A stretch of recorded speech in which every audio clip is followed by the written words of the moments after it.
Good morning, beautiful soul. Feeling a little overwhelmed by what today holds?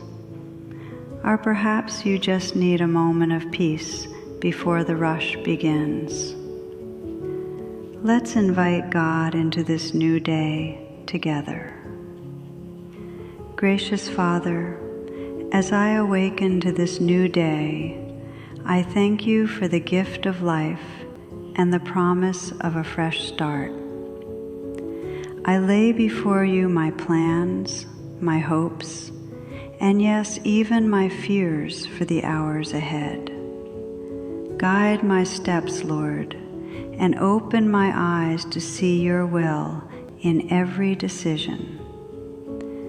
Fill me with your courage to face challenges, and remind me that your strength is made perfect in my weakness. Let your peace guard my heart and mind, protecting me from anxiety and doubt. May my words and actions today bring glory to your name and be a blessing to those around me. I trust in your unfailing love and wisdom. In Jesus' mighty name I pray. Amen.